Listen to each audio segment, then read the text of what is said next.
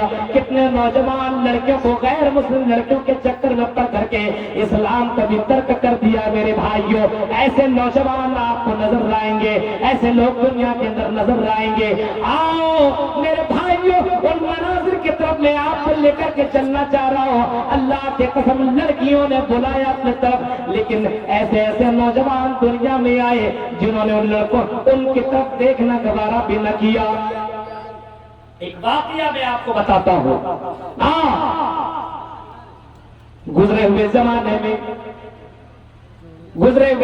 زمانے کے اندر باقاعدہ ترغیب ترہیب کے اندر واقعہ نقل کیا گیا ہے۔ ہاں میرے بھائیوں، نقل کیا گیا ہے اور لکھا گیا کہ ایک نوجوان بڑا ہینڈسم اور بڑا خوبصورت تھا، اس کے اوپر ایک خوبصورت لڑکی کی نظر تھی، اور اس لڑکی کو میں پا جاؤں تو میری زندگی کا کیا کہنا۔ وہ لڑکا دکان میں رہا کرتا تھا اپنے باپ کے ساتھ، لڑکی روزانہ حجاب میں نکلا کرتی تھی اور وہاں سے گزرا کرتی تھی اور باقاعدہ اپنی اداؤں سے اپنے طرف مائل کرنے کی کوشش کیا کرتی تھی، لیکن لڑکا بڑا دیندار تھا، اللہ سے ڈرنے والا تھا، اس لڑکی کی طرف دیکھنے کی کوشش نہیں کر رہا تھا۔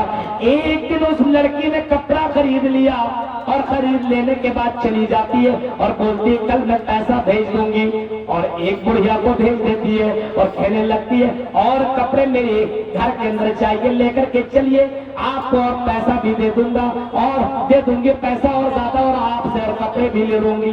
بڑھیا کے پیچھے پیچھے اس آدمی نے اپنا بیٹا، جوان بیٹا کو بھیج دیا، گیا۔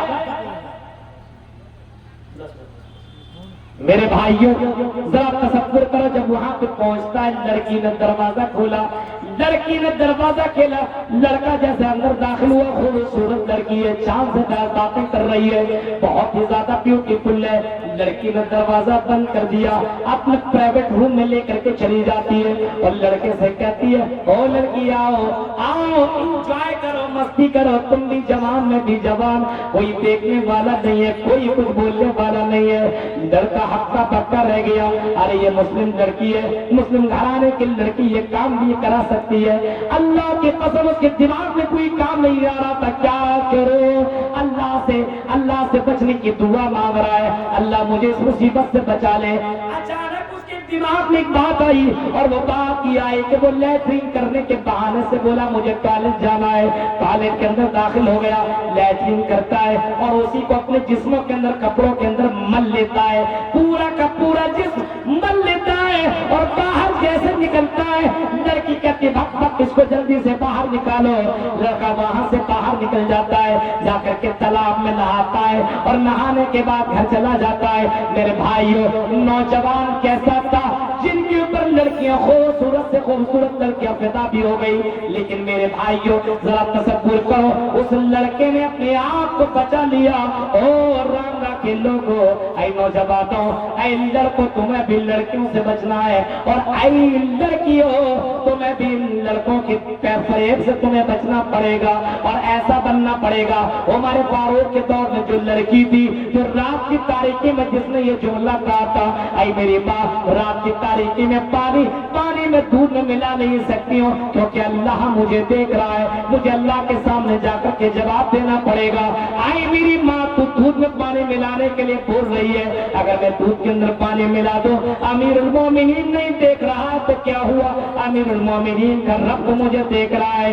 رات کی تاریکی میں ڈرنے والی لڑکی اللہ کی قسم اتنا زیادہ ڈر رکھا کرتی تھی، اللہ سے اتنا ڈرا کرتی تھی، آج کل کے لڑکیاں اللہ کی قسم گھر میں ہو کر کے، بند کمرے میں ہو کر کے سوشل میڈیا کا غلط استعمال کر رہی ہے۔